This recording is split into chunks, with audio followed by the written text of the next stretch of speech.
Okay, Nicole. So I wanted to be able to set something up. I feel like there was something that was kind of expressed by a lot of the boot campers where they're challenged by having like real world experiences and how what they're learning here is applicable to real world experiences with client calls and what happens during like really challenging client calls.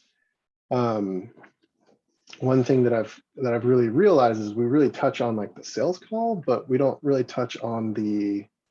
I feel like a lot of the challenges come from after you deliver the proposal and you show them how much everything costs, and they come back to you with challenging pieces. And one of the purposes of why I want to do this is to, one, identify what are the things you should be aware of to potentially not take a client. And then also other things where it's like, okay, no, those are valid concerns. Um, this client just needs things explained to them in a different way. But essentially they're a really good client. And then also just complete shit scenarios. So um, with that, how comfortable do you feel like are you with just beginning like a sales conversation with me and me just presenting a situation to you?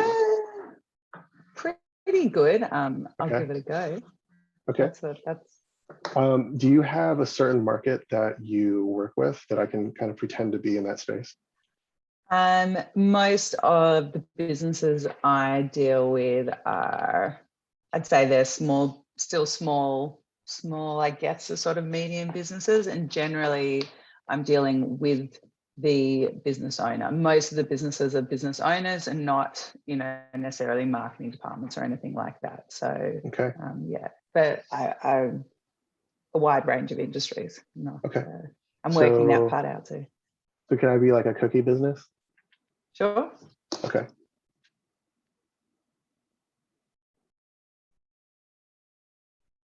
Okay. And let's just say everything I have is bad. Like from Okay. design to story to branding, the whole nine. I'm going to be also welcome. Is it Marwa? I hope I'm saying that right. Well, if you can hear me, welcome. um, Without further ado, so we'll just pretend like this is a sales call with a cookie company that has reached out to you, and I'm really excited to meet you. So without further ado, Nicole, oh my gosh, it's so exciting to meet you. I've seen all of your stuff, and I saw what you did with that other brand, and I want that. So can you tell me, like, how do we go about doing that? Sure, absolutely. What are you what do you need done? What are you I, thinking about? What's your, I need everything. You know, my 15-year-old daughter, she's the one that created our logo. It's a little silly. It's basically just a giant cookie with a bunch of dots in it, black and white. I would like a little bit more color, but I feel like if I had a really strong logo, like my product would sell a lot better. Do you also do websites? Could you also do a website for me? so every job, so yeah, if I don't do the website, I can absolutely connect you to people who do. Okay. Um, I guess my bigger question is, what do you want to, if we embark on this, what do you want to get out of this job? What's your vision? What's your hopes for the future for My your business? vision and my hopes. Well, we started this cookie business because uh, my daughter went through some pretty traumatic experiences in the hospital. And one of the things that made her the happiest was getting a cookie. And it just brightened up her day. And one of the things that we really want to do with our cookie company is deliver happiness within the hospitals, and that's to get to a point where we can drop off a cookie at the local children's hospital as many times as we can, just to brighten their days. So hence the name Cookies for Hope. My daughter's name is Hope. So Yeah, that's really beautiful. thank you very much. And so I just feel like it's not really catching on. I feel like people aren't really understanding that message. I have a really hard time talking to people sometimes. I'm also not the friendliest person to individuals. A lot of people will ask me about my cookies, and I just kind of brush them off because I don't like people in general. So That's been pretty challenging. But I really want to get that message out because I feel like we have a really strong purpose. But I just don't feel like we look the part and we don't sound the part. So from what I'm hearing, we want to use your brand to really tell that story of what's on offer, and currently what you've got isn't connecting and isn't telling people all these, the heart of why you're there and what your business is about. Which is exactly what we do when we go through a process, is we really pick apart about what is special about your business. What is it that you're offering that resonates and matches with the audience that you're trying to talk to? So if we can understand what they need and where you align with what you're offering, and then that forms a foundation for us to create all of the messaging and the look and feel and all the collateral that goes into a website, because we know what we're saying and who we're saying it to.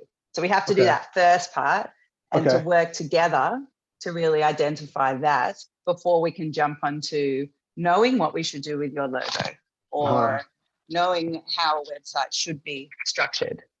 Okay. Does that make sense? Yeah, it does. So how do you start? So I came into it thinking that you were going to make absolutely like a really cool logo. Look, I'm a great identity great designer, like and I there's a lot of love people doing logos. Yeah, absolutely. But what sets you, there are plenty of designers out there, but what sets you apart is if you've got clarity about what we need to say and what we want to make people feel. And then we know what the visuals should look like and what's right for your brand. So we start every job, every project off with the strategy. So we lead with strategy, and we go through those workshops where we identify all of those insights.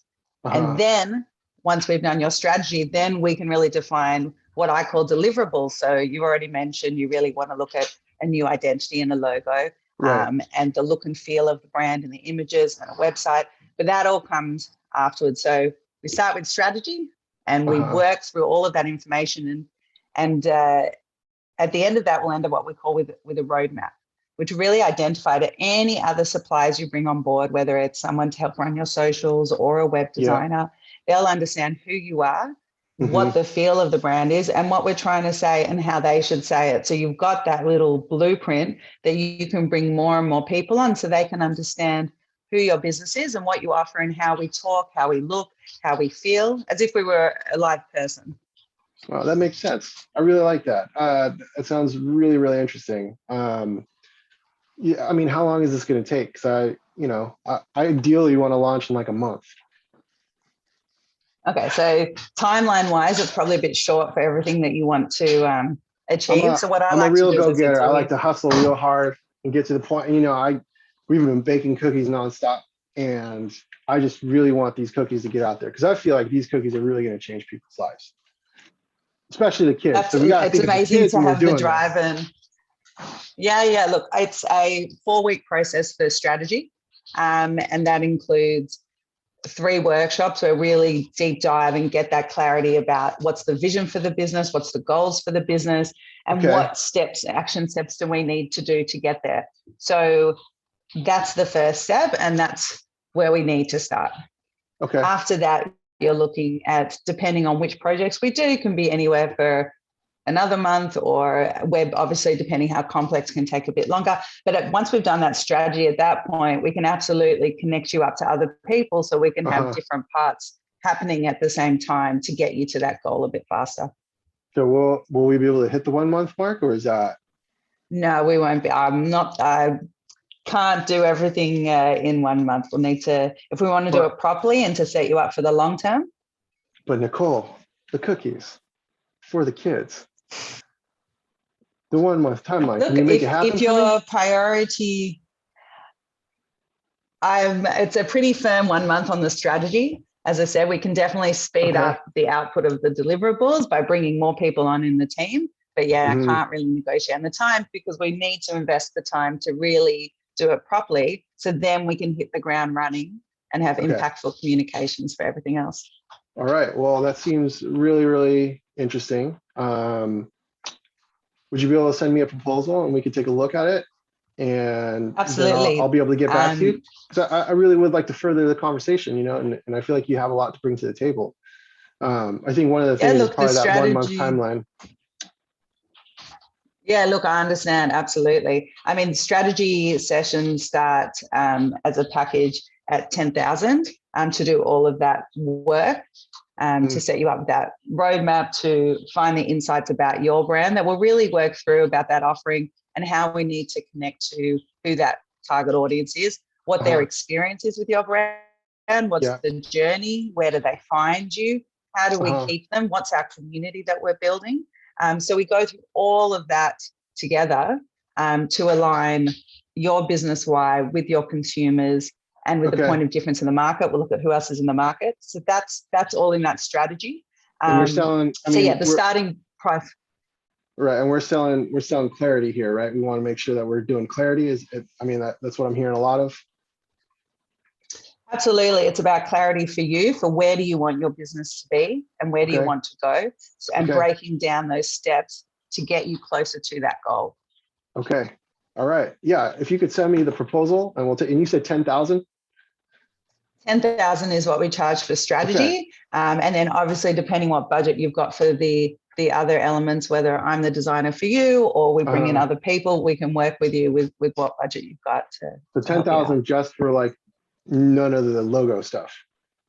No, what we'll do though is really flesh out the look and feel of the brand. So whilst we haven't designed the logo, we'll have a clear design direction that we've collaborated and worked together. So you've really been part of that process. So we can then brief that on, or again, I can continue to do the identity design for you. Okay, perfect. All right, then I guess I'll talk to you later. Thank you for your call, Nicole. Not a problem.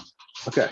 So then we're going to follow this through with the next. Also, I'm basing this off characters that I've actually talked to in real life. Not the specific types of business, but the character, like the personalities in general. I'm doing much better in practice as well. If that makes you feel better. I'm like, oh, that was better than. No, you're doing. Normally, I'm really like, good. gee. How did you feel about the conversation, like as it progressed through the whole? So there's probably two things I'm trying to learn not to do. Number one is to be firm on my time, because and price, and I still freak out slightly internally every time I don't budge for that fear of losing people. And the second thing is to not offer strategy in the call, where before I'd be like, oh my God, that's so great, we can do, and I'd start, and then the call would get much longer, and then I'm just giving out stuff without getting paid for it. So I was really conscious not to delve into actually giving strategy, which is probably what I would normally just jump to, just because I like doing it. Yeah, that makes sense. I would say this: don't be afraid to give small bits and pieces of strategy. And the reason why is because at any time in this process, I mean, there is already an established authority of the potential of a client to be able to see like your work that you've done with other people, but they haven't seen what you've done with their specifics to who they are, right? They haven't seen strategy come out of your mouth about who they are. And it's okay to give small bits and pieces for it to show. You're basically flexing. You know what I mean? Like you're showing off your muscles. I just got to flex a little. Just a little bit. You don't want to give it all away. You're not creating like a whole campaign for them. You're not, creating like an entire story arc for them of how, their marketing is going to be interconnected with your strategy and how the strategy is going to dictate how all these different things are going to run. But it's more about like, for example, like one of the most important things about brand strategy is this, and how that could benefit your company with Hope Cookies is going to be these scenarios. But giving like a very broad general strokes, like something you would give away on Instagram in terms of like just free information of value that will then draw them in closer to desiring more of it. Because I think that's ultimately where strategy is going to come in, is I want more of that direction. I want more of that course correction that you could potentially give me that I'm not seeing, because I'm not the unbiased party here. You can be as brutal and honest as you want to be. And that's where the appreciation comes in, because a lot of the founders aren't surrounded by people who are telling them the truth.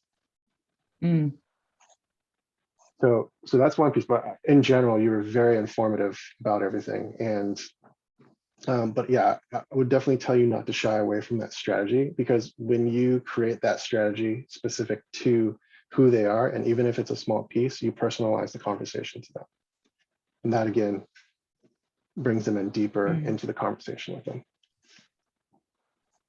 But overall, you are a very, very well-spoken human being. So it's very easy to talk to you. So I that just being gotta said, get better at the nose, the nose and the yeah. timeline. Sorry. There's another piece too. I would definitely Mm. also make clear, I would hammer home why strategy is the most important part of the process versus, because there's a part in this character, right, where he's asking about the logo a multitude of times. I feel like he thinks, for whatever reason, that the logo is going to be the game changer in terms of selling more product, being more successful. And this is where I think a lot of the conversations that we've had in boot camp or even outside boot camp is strategy informs the design. And you can't have the design without the strategy, right? And the more you can hammer that home, where it's just like, if you want me to do design, great, but here's what has to happen first, and here's why. And here's an Yeah. example of how that looks with your brand. Can I ask a question? Yes, absolutely. How you doing, Ralph? What's up, Jason? Hey, Nicole.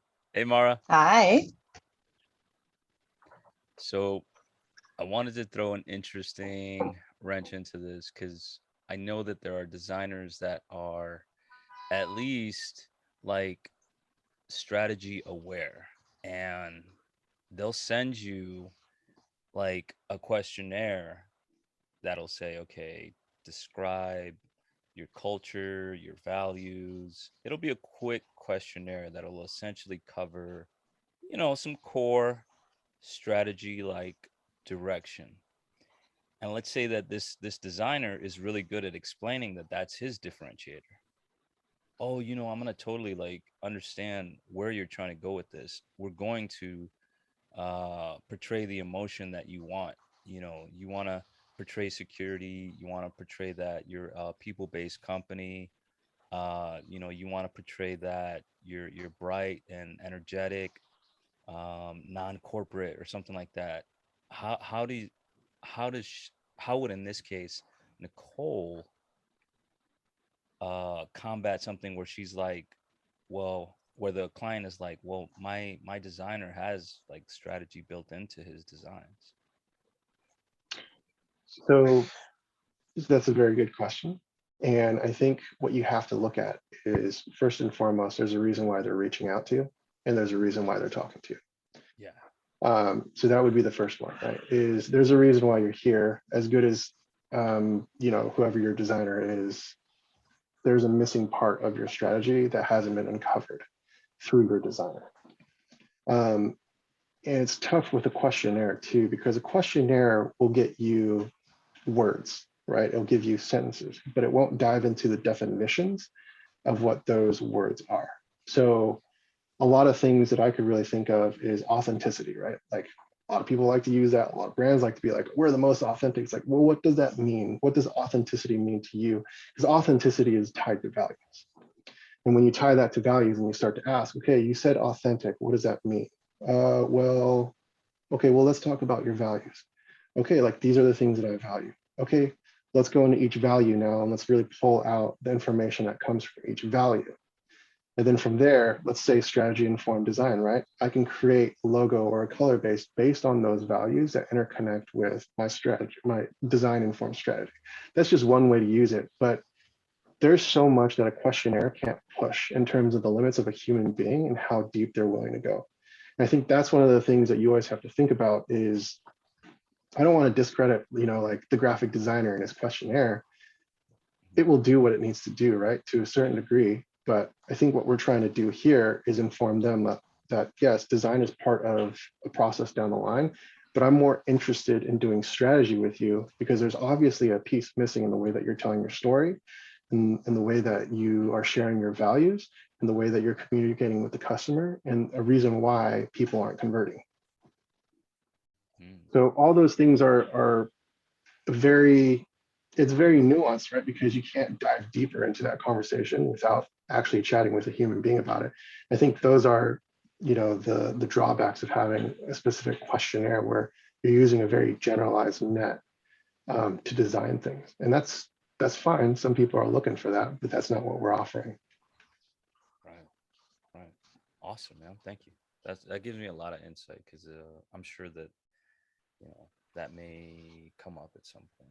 Yeah, and we always have to pull it back too and say it's never going to be us versus them. It's never going to be like brand strategist versus designer versus brand strategist. It's always going to be looked at with that process is good, but we can make it better. That process is good, but we together collaboratively can make that better. And that's what we always want to look at, right? Is to make sure, yes, that's great. If that designer is already thinking about that stuff, he's already one step closer to making a better logo, right?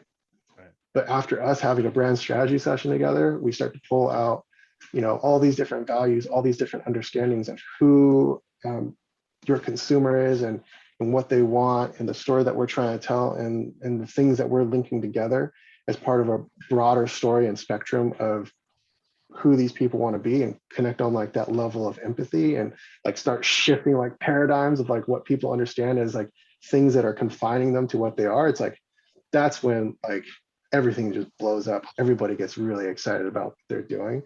And that strategy informed design is just kicking everybody in the butt in the right direction. Nice. Nice. I like how you painted that picture, man. Thank you. You're very welcome. Thanks for asking that question. That was a really good question. No problem. So with that, Nicole, I want to do, so this is where I feel like, at least for me and my agency and the clients that I've dealt with, this is the hardest part of the process in terms of the sales call, the follow-up call. Because now money's on the paper and you're explaining, your statement of, or your statement of work, like what you're going to deliver, right? And I always get clients coming back to me, and this is when they start to use their best haggling / I'm a frugal human being skills. So I'm going to just jump right into it. I'm just going to give you a warning. I'm going to be a little bit of a dick. All good. Okay. So that being said, hey, Nicole, how you doing? Hi, I'm good. Oh, I got your proposal. Look, Nicole, there's some things I'm a little confused by. We talked about in our call that you were going to be helping me with a lot of clarity, and there were just specific parts of your proposal that I just didn't feel a lot of clarity on, and I feel like you're selling me clarity. And not only that, it's like I know you told me a strategy, but I want a logo too. So how do we make that happen? How do we make, can we like take some pieces out and then maybe like the things that I'm not clear on, we can then add like the logo stuff in. Is that possible? Okay, how am I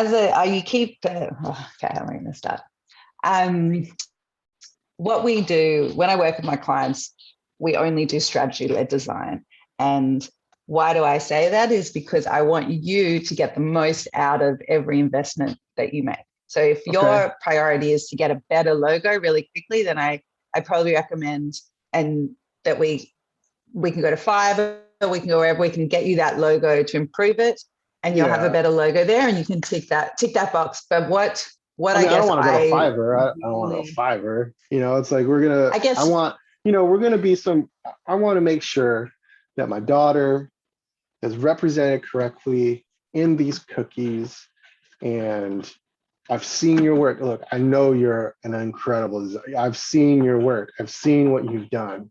So I would love, because we'll still have a little bit of strategy in there, but then we'll have the logo piece right in there, and we'll just replace it with, we could probably move. I know who our customers are. They're in the children's hospital, so we could probably take that demographic piece out, and then we can add the logo stuff in.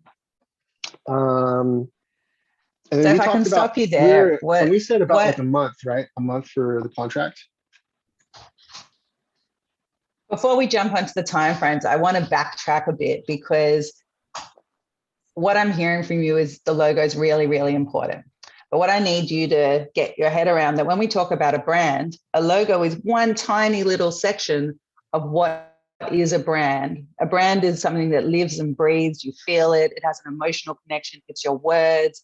it's how you do customer service, it's how people answer the phones, it's the look and feel, of course, but that also stems to the photographs we use or the type of paper we print on, more than just the logo. So the logo is one section of a much bigger story. And to create a brand that really connects with who we're trying to talk to, we really need to understand that person and really have such a clear picture of who they are, because then we can drive our brand and our brand story to know that we're really matching, we're meeting in the middle. Okay. But together, we need to uncover that process. And if we don't go through that process, we're not going to hit it on the nail, which means that you'll be spending more money in other places because we don't have that focus and clarity of who we're talking to and what experience we're trying to build. So the logo is one section of a much bigger palette.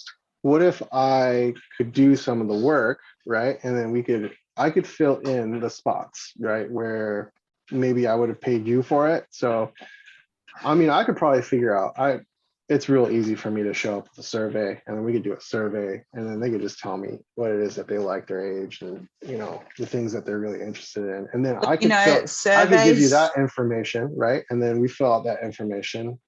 And then we could look, I totally hear what you're saying about the logo, right? But you know, it wouldn't be that hard, right? If we jump back to the first part of the point you brought up about surveys and questionnaires, like they absolutely have a place, and we do gather information there that can be really valuable. Mm-hmm. But what we miss out, and you especially, this being your baby, this being your business, it's such an emotional connection you have of why you're doing this. Yep. We call you, you're in the jar. You know, this is your world. You're living in it. So for you to look with eyes on your own business and to see the strategy, you actually need someone outside. So you might do a great job filling out that survey, but there might be one or two points there that if I'm in person talking with you, we go deeper, and we can actually go and uncover insights that you wouldn't be able to do on your own when you're just in your silo writing it. It's that collaboration together of me listening and being outside of your business means that I pick up on things and hear things in a different way. And it's such an amazing process that to work with a client on their business to help their brand come to life and to align all of those things, it takes that collaboration of somebody outside to help get. I don't know if you've been in a situation like that where you've got a friend who might have a problem and you can see what they might need to do, but they're in it and they can't quite see the way through. So that's where I really find we have great collaboration with clients to get them, you know, to that goal of having cookies in every hospital.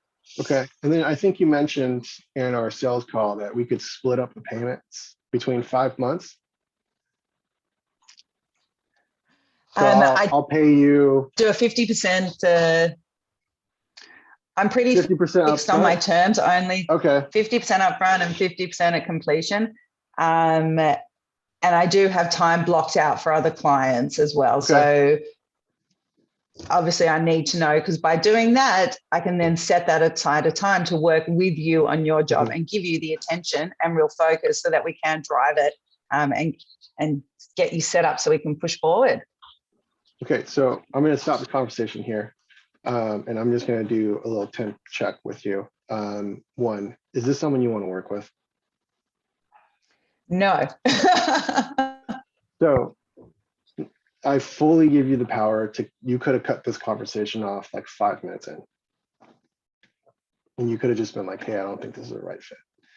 Because I could already like physically tell that you were like exhausted by like this conversation with like the change ups, the misinformation, the amount of pushback. Like there's going to be a lot of stuff where I've experienced where the sales call goes like wonderfully, right? And there might be a couple of hiccups here or there, but then the follow-up call is a nightmare from hell. And I don't want you to ever be put in a position where you're almost drawing breath from yourself to continue the conversation when you already know in your heart of hearts that you're like, this is not something that I need to be dealing with. And it's okay for you to be like, hey, like, I don't mean to cut you off, but I don't know if we're going to be a right match for this, because I think what I'm offering is not what you're looking for. And I want to be respectful of your time, and I want to be respectful of my time, and just make sure that I can at least put you in the direction of finding someone or something that would actually cater to the needs that you're looking for. I have had clients exactly like this, and I've never said, and I end up in that same spiral. And yeah, it's a shift in mindset to actually acknowledge that and to not, and to, so I've Yeah. been there. I've had the client, yeah. Yeah, you Even are when I've allowed. proven my worth. Yeah, and that's not even, I don't want you to ever see that situation as a sales call is for you to flex, not prove your worth, right? And a follow-up call is never going to be to prove your worth. Follow-up call is to talk about what is going to be delivered and how much you're going to pay me and when. Have very, very strict boundaries. You don't need to do any convincing in a follow-up call. That was already done in the sales call. You've already seen what I'm capable of. You don't need to see more, and I don't need to prove to you more of what I'm capable. I like to liken this to dating, where you never want to be in a position where it's just like you're convincing someone to date you. You know what I mean? Like you just want someone to date, right? You know who I am. You see what I do. You like my qualities. You like my values. You know what I'm capable of. You want to date me. I shouldn't have to sit here and get exhausted talking to you about all my great qualities so that you'll be convinced that you'll want to date me. Like there's something not there, there's something not missing. And also for you on your side, it's like, you can just be like, no, I don't want to date you. So there's a lot of power to be had in that scenario where it's, I don't need to convince you to date me, and I don't need to date you because I don't like what I'm talking to, you know, because think of it this way. If let's say he's like, okay, he breaks and he's just like, all right, fine, I'm going to pay you 10 grand. Let's do this strategy. You have to talk to this dude for like a month and a half, maybe 2 months.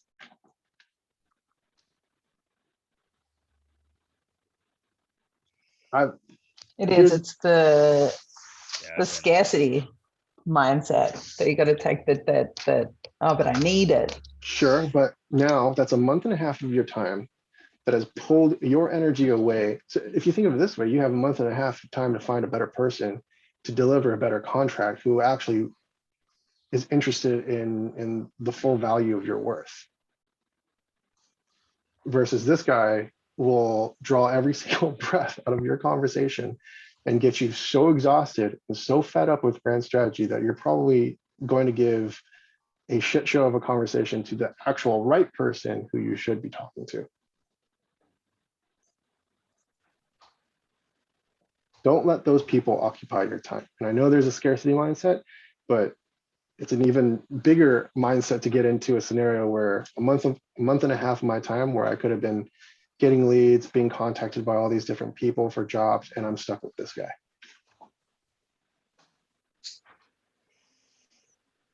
Don't think about what he's going to give you. Think about what he's taking away. Yeah.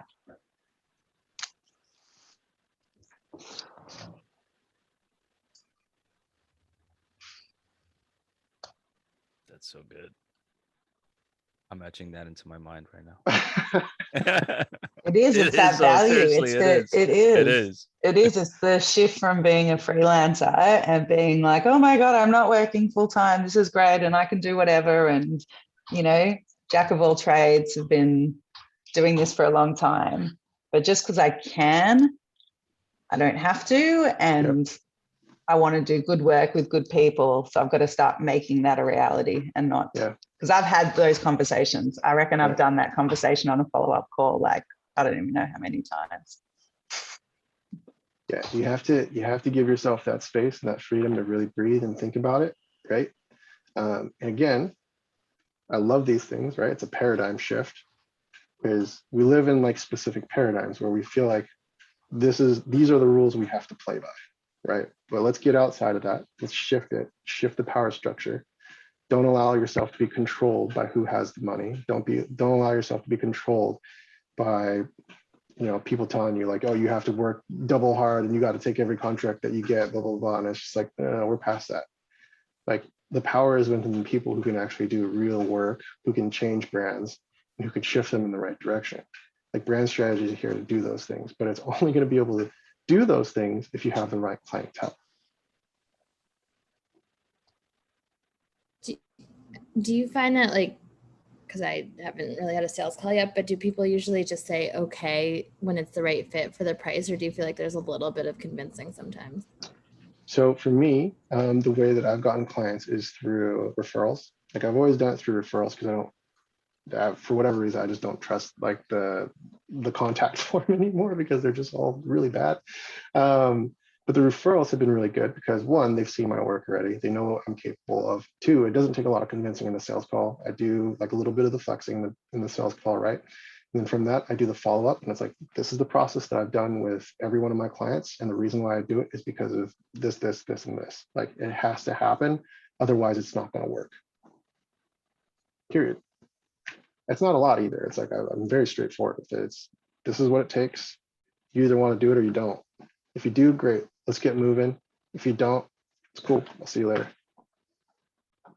And it doesn't take that many clients too. I think for me, over the course of 3 to 4 clients, you can basically set like your standard contract, right? So if you have like 3 to 4 clients where you initiate that $10,000 brand strategy. So I'm just doing the math in my head, right? So if you do the initial brand strategy with them, right? And you get, let's say over the course of 4 clients, 40 grand for the 10,000 price tag. But the way that I've always experienced it and seen it is that it doesn't always end there. They always want additional brand strategy sessions. They want additional design work. They want your opinion on things. They want you to help them write copy. They want you to help map story out. They want you to help do all these different things, which then becomes a retainer. So a lot of the clients that we did the initial brand strategy session with, because we know their brands so well, they keep us on retainer for brand strategy sessions. So with one client, we've grossed from that initial brand strategy session close to 120, 130 grand over the course of a year based on the initial brand strategy session and then retained work.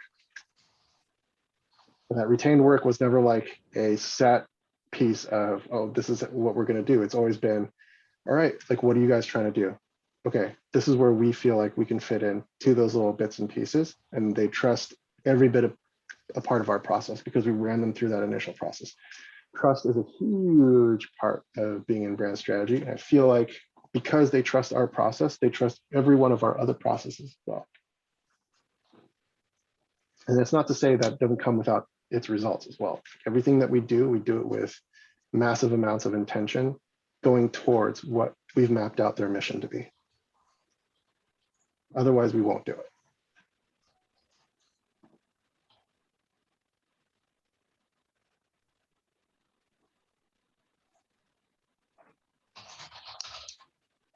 So all that to say is, yes, there is a scarcity mindset, but it's only there to scare you into taking multiple contracts from shitty human beings. I would say be picky about the people you want to date because that person's going to come by and they're going to treat you right. They're going to pay you 10 grand for something and then they're going to be like, I don't want to lose you. So I'm going to keep you on retainer and I'm going to trust you to do all these different things. It doesn't take many.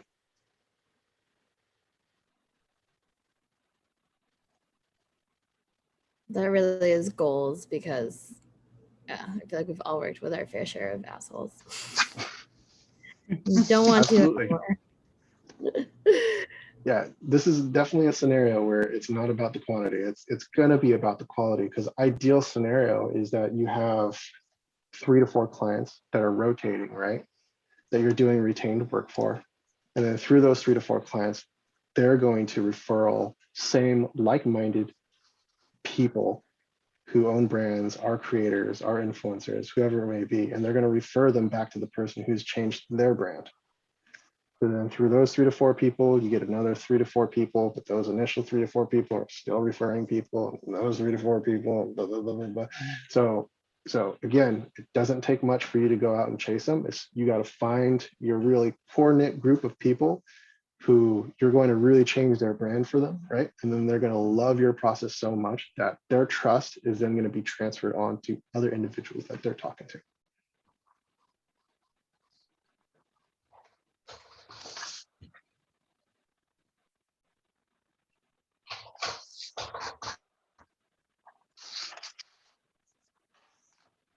Gotta get picky. Yeah, pretty much. Yeah. You have think- to, and it's okay to be picky. And there's other stuff too. You know, there's definitely different scenarios where you're going to have a lot of opportunity to do a scenario. I want to do another scenario with you guys at some point, but I have to get going. I want to do another scenario where there are things that you could mistake for unhealthy things, but it's just them looking for something to be defined. Because I've had clients who will push back on certain things in the proposals. And it's not so much that they're, you know, not the ideal client, but they just need additional clarification, and that's totally fine. Yeah, it's the difference of becoming defensive about your process versus, I think that Right. sometimes I do get defensive and Right. and I try not to, but that difference between, are they just looking for clarity or are they being a dick? Do I not want to work with them, or are they just not sure because Yeah. they don't know? Yeah. That's, yeah, that's definitely, yeah. What's good about this community though, is I think we're familiarizing ourselves with curiosity and what it looks like. And I think whenever a client expresses curiosity about things, those are the things that we should be embracing. Yeah. But with that, that's all I have for you guys today. I hope this was helpful. I'm going to try to Always do, helpful. I'm going to try to do more of these Definitely. sessions for you guys. Because I feel like these can help clarify when you guys get into really weird situations with clients. But other than that, I hope you guys have a wonderful rest of the week, and hopefully I'll touch base with you guys soon. Thank You too, brother. Thank you. you. Bye.